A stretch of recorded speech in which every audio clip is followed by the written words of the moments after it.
Hello student, चलिए आज देखते हैं पेयर्स ऑफ एंगल। बहुत ही बेसिक चीज है और ये अब आप लोग पढ़ लीजिए, हमेशा के लिए काम आती रहती है। ठीक है, तो आई होप आप लोग मस्त होंगे, जबरदस्त होंगे। तो चलिए स्टार्ट करते हैं वीडियो। चलिए देखिए, पेयर्स ऑफ एंगल होते कितने हैं। पेयर्स ऑफ एंगल एक होता है एडजेसेंट एंगल। आप लोगों ने पढ़ा होगा, बहुत बार पूछा जाता है, मतलब बहुत ज्यादा आता है और हमेशा पूछा जाएगा ज्योमेट्री में जब जब बात करेंगे। और एक होता है लीनियर पेयर।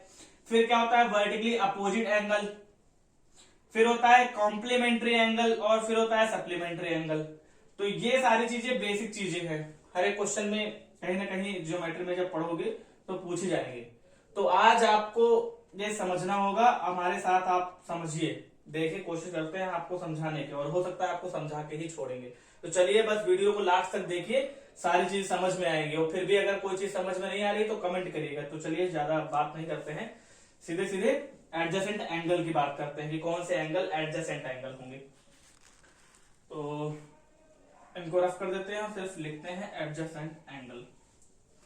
चलिए बने रहिए हमारे साथ और देखिए एडजेसेंट एंगल में होता क्या है। जैसे सबसे पहले हम आपको एक फिगर बना दें, जैसे ये फिगर बना दिया, ठीक है, ये वाला। अब इसमें कोई भी नाम रख दीजिए, जैसे मान लीजिए हमने दे दिया यहाँ पे x, यहाँ पे y, यहाँ पे z, ठीक है, और यहाँ पे o, ठीक है। इस तरीके का नाम हो गया। अब देखिए यहाँ पे क्या होगा, यहाँ पे लिखेंगे कि इस फिगर में देख रहे हैं राइट साइड, क्या लिखेंगे, on the right side, on the right side एक एंगल कौन सा बन रहा है, एक्स ओ जेड, जे वाला, ठीक है। कौन सा angle, X O Z, and Z, या फिर ये भी ले सकते हैं Y O Z, Y O Z, और यहाँ पे एंगल का ये सिंबल लगा देंगे, ठीक है, Y O Z. Are called adjacent angle. अब इन्हीं को कहेंगे एडजेसेंट एंगल, लेकिन क्यों, देखिए बिकॉज, यहां पे लिख लीजिए बिकॉज। अब 3-4 पॉइंट है जो कि आपको याद रखना होगा। पहला पॉइंट क्या है, एडजेसेंट एंगल के लिए पहला पॉइंट यहां पे लिखना पड़ेगा कि they have a common vertex.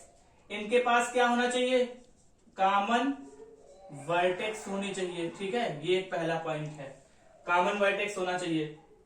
और अगला पॉइंट क्या है कि यहाँ पे कॉमन साइड होना चाहिए, कॉमन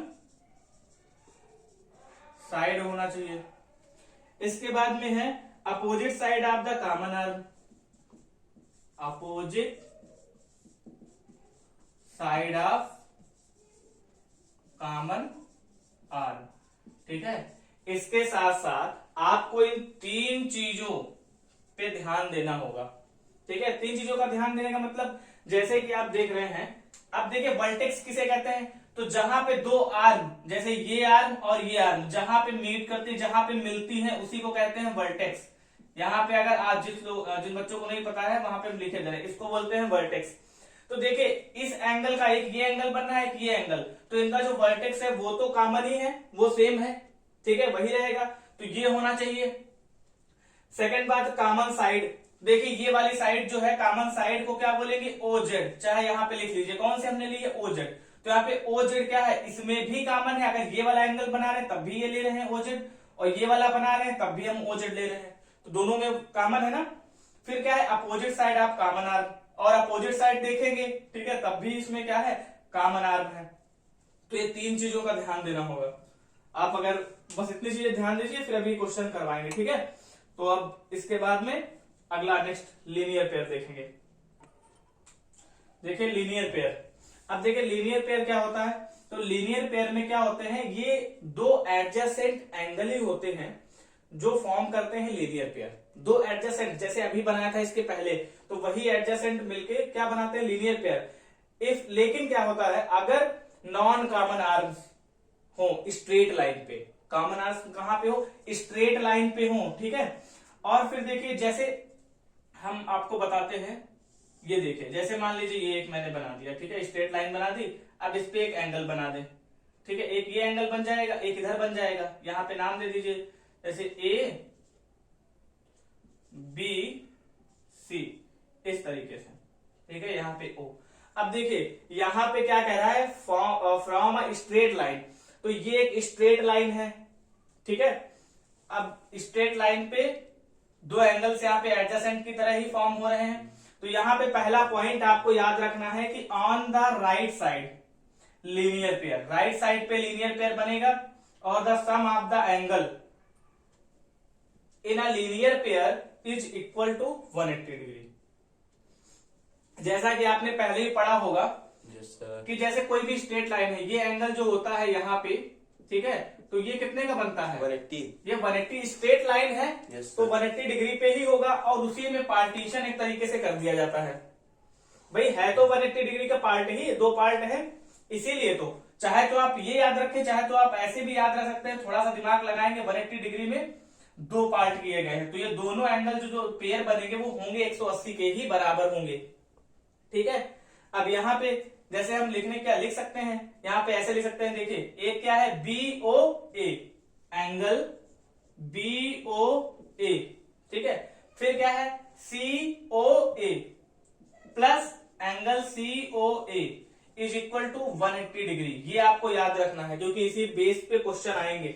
ये प्रॉपर्टी यूज करेंगे जब लीनियर पेयर बनना होगा तो, ठीक है। अभी इसके आगे क्वेश्चन करवाते हैं सब कंप्लीट होने के बाद में, ठीक है। तो ये आप लोग याद रखिएगा, ठीक है, समझ में आ गया।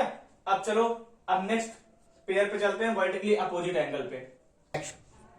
देखिए वर्टिकली अपोजिट एंगल, अब देखिए वर्टिकली अपोजिट एंगल होता क्या है। Vertically opposite angles are formed when two straight line, देखिए इसमें दो सीधी लाइनें होती हैं, ठीक है, इस तरीके से, जैसे ये दो सीधी लाइनें होती हैं, देख रहे हैं यहाँ पे, ये इस तरीके से दो सीधी लाइन है। और फिर कह रहा है lines intersect each other. Intersect each other का मतलब वो एक दूसरे को जब काट रही हो, एक दूसरे से होके जा रही हो। जैसे एग्जांपल में देखिए, जैसे मान लीजिए एक ये लाइन है, ठीक है, और एक ये लाइन है, ये दोनों आपस में एक दूसरे को काट रही है ना, इंटरसेक्ट, काटने का मतलब इंटरसेक्ट कर रही है एक दूसरे को, ठीक है, इस पॉइंट पे। तो एक एंगल देखिए यहां बनना है, एक एंगल यहां बनना है, फिर यहां बनना है और यहां बनना है।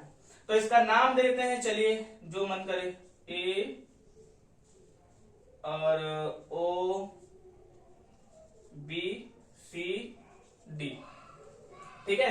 तो चलिए अब देखेंगे, ये तो डेफिनेशन देख लिया कि vertically opposite angles are formed when two straight line, ठीक है, इंटरसेक्ट ईच अदर। अब देखिए कुछ जो पॉइंट हैं जो कि आपको याद रखने हैं, वो पॉइंट देख लीजिए। जैसे इसमें मान लीजिए हम नेम दे दें, यहाँ पे एंगल का नाम देते हैं, इसमें एंगल का नेम क्या देते हैं, डी और बी,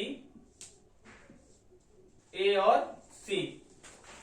अब आपको ऐसे देखने से ही पता चल रहा होगा, यहाँ पे ये देखिए इसके अपोजिट है, ये इसके अपोजिट है कि नहीं। तो कौन सा एंगल किसके अपोजिट है, तो यहाँ पे देखिए एंगल ए अपोजिट किसके है, एंगल सी के, ठीक है, ये अपोजिट है।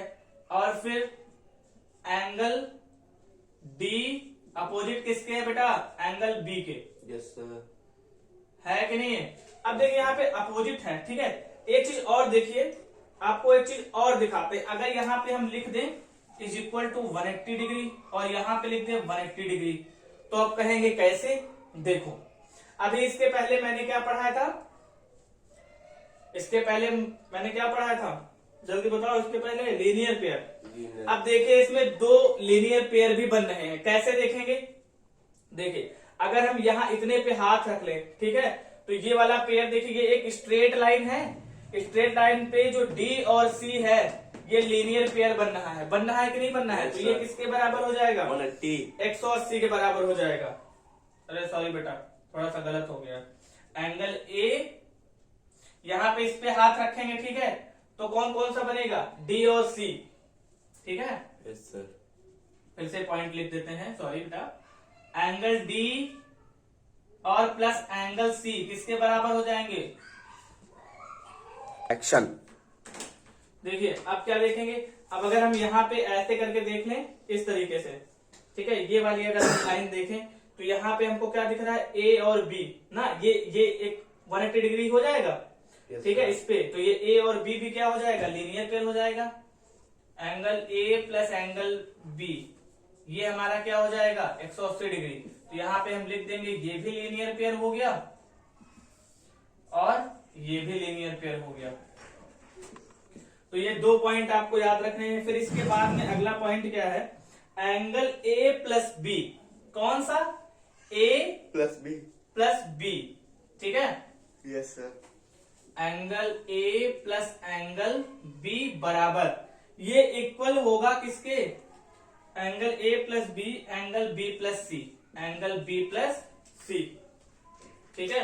एंगल ए प्लस बी, ठीक है, और फिर एंगल बी प्लस सी। तो यहाँ पे जो वर्टिकली अपोजिट एंगल की बात की जा रही है तो ये क्या होंगे, फिर हम लिखेंगे अब एंगल ये बराबर है तो angle A is equal to angle C भी होगा, ठीक है। यहाँ पे ऐसे ही याद रखना होगा एंगल बी और डी, तो यहाँ पे लिख सकते हैं hence angle B and angle D is equal. यहां पे जब ये चीज बराबर है तो ये चीज बराबर होगी, आपको ध्यान रखना है। अब अच्छा बराबर क्यों होगा, एक चीज और ध्यान रखिएगा कि जो वर्टिकली अपोजिट एंगल होते हैं, vertically opposite angle are equal, ठीक है। यानी कि अगर यहाँ पे ये 10 डिग्री है तो ये भी 10 डिग्री होगा, अगर ये 20 है तो ये भी 20 डिग्री होगा। वर्टिकली अपोजिट एंगल हमेशा क्या रहते हैं, बराबर रहते हैं। तो एक अगर निकाल लेना, एक निकाल लो आप तो दूसरा उसके बराबर कर देना है, ठीक है। दूसरा वाला नहीं निकालना, ये वाला निकाल दिया तो ये इसके बराबर रख देंगे, ठीक है। ऐसे ही क्वेश्चन में आएगा। तो आई होप आप लोगों के समझ में आया होगा। चलिए अब कॉम्प्लीमेंट्री और सप्लीमेंट्री में क्या डिफरेंस होता है और वो एंगल क्या होते हैं उसके बारे में थोड़ी सी बात कर लेते हैं, ठीक है। इसको आप स्क्रीनशॉट लेना चाहे तो ले सकते हैं, फिर अगले टॉपिक पे चले। रेडी। चलिए देखिए, पेयर्स ऑफ एंगल में अब जो हमारा बचा है उसमें है सप्लीमेंट्री एंगल और कॉम्प्लीमेंट्री एंगल। तो आपको इन दोनों को हम एक साथ ही डिफरेंस के साथ में समझा देते हैं ताकि थोड़ा और आसान हो जाए याद करने के लिए। तो देखिए पहले सप्लीमेंट्री एंगल। तो सप्लीमेंट्री एंगल क्या होता है, जिसमें दो एंगल्स आर सप्लीमेंट्री एंगल्स कब होंगे, जब उनके सम, यानी कि दो एंगल को जब हम सम करें और वो 180 के बराबर आए तब हमारा होता है सप्लीमेंट्री। दो एंगल को अगर हम जोड़ दें तो अगर 180 के बराबर आ जाए तो क्या होगा, सप्लीमेंट्री। इसी तरीके से इसमें क्या लिखेंगे कि two angles are complementary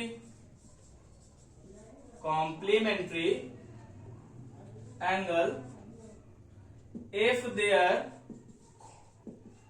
if their sum is 90 degree. कितना हो जाएगा, सम इज 90 डिग्री। अगर हम उनको ऐड कर रहे हैं, दो एंगल हमारे पास गिवन है, अगर उनको ऐड कर रहे हैं कितना आ रहा है 90 डिग्री। मान लीजिए एक 50 है, ठीक है, दूसरा एंगल कितना बनना है 40 डिग्री। अब इन दोनों को अगर हम सम कर दें, ठीक है, तो किसके बराबर आ जाएगा 90 के बराबर। इसका मतलब ये जो पेयर हमारा दिया हुआ है ये कौन सा होगा, कॉम्प्लीमेंट्री। और अगर ऐड करने पे इधर कितना आ रहा हो 180 डिग्री आ रहा हो तो ये हमारा कौन सा होगा, सप्लीमेंट्री। बस इतना ही खेल है, इतना ही आप लोग अगर समझ जाएंगे तो बहुत सारे क्वेश्चन हो जाएंगे और आगे तक आते रहते हैं। लेटर मतलब ये तो सब यही रहता है, इसको तो चेंज होना ही होता। अब आगे हम इसी बेस पे कुछ क्वेश्चन आप लोगों को करा देते हैं ताकि ये कॉन्सेप्ट और भी क्लियर हो जाए, ठीक है। चलिए देखते हैं। चलिए अब हम इस पे बेस जो क्वेश्चन है वो नेक्स्ट वीडियो में देखेंगे। तो थैंक यू फॉर वॉचिंग, और हम इसके लिंक जो है अगली वीडियो में डाल देंगे, ठीक है। तो आप लोग बने रहिए चैनल पे और चैनल को लाइक करें, सब्सक्राइब करें और अपने जो कमेंट हो वो कमेंट बॉक्स में डालें। Thank you.